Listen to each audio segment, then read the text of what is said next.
السلام عليكم ورحمة الله وبركاته.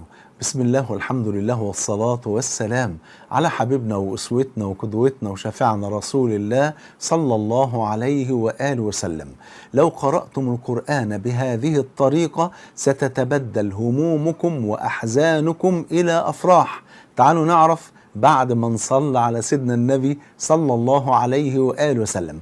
طول عمرنا بنقرأ القرآن، لكن هل حضرتك فكرت أو حضرتك فكرت إنك لما تكون مهموم أو حزين أو مكتئب فكرت إن علاجك الوحيد هو إنك تفتح كتاب الله وإنك تفتحي كتاب الله سبحانه وتعالى وتقرأه، بس تستحضروا قلوبكم بفضل الله سبحانه وتعالى وإنتم بتقرأوا كل حرف وكل آية في كتاب الله. ساعتها هتتبدل أحزانكم وهمومكم إلى أفراح وإلى سعادة بفضل الله سبحانه وتعالى. فاحنا محتاجين ان احنا نقرأ القرآن ولكن بطريقة جديدة، ان احنا نقرأ القرآن ولكن قراءة جديدة بفضل الله سبحانه وتعالى. مش مجرد بس ان انا بردد الآيات بلساني واكون حريص جدا ان انا لازم اخلص الورد بتاعي من القرآن. بقرأ قد ايه؟ جزء او 2 أو 3، لازم اقرأ بسرعة عشان اخلصهم. لا، الهدف مش تخليص الورد، الهدف هو الانتفاع والخشوع والإحساس بكل آية من كتاب الله سبحانه وتعالى. قال جل وعلا: الذين آمنوا وتطمئن قلوبهم بذكر الله، ألا بذكر الله تطمئن القلوب.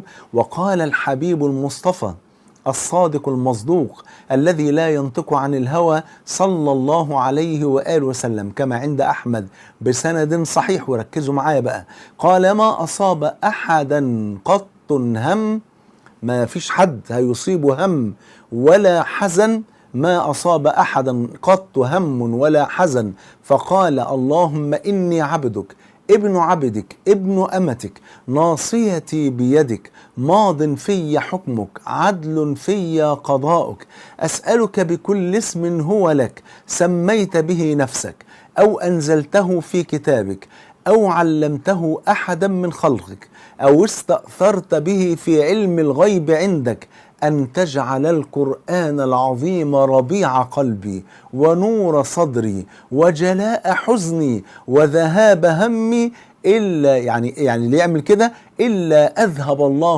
همه وحزنه وأبدله مكانه فرحا.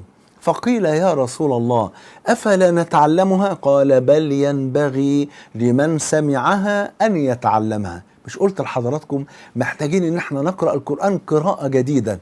وانا بقرأ كده في كتاب الله سبحانه وتعالى لازم استمتع بكل آية ولازم استشعر معنى كل آية. رسائل من الله عز وجل لعباده المؤمنين. قال ابن مسعود: إذا سمعت يا أيها الذين آمنوا فأصغ لها سمعك، فإنما خير ستؤمر به أو شر ستنهى عنه.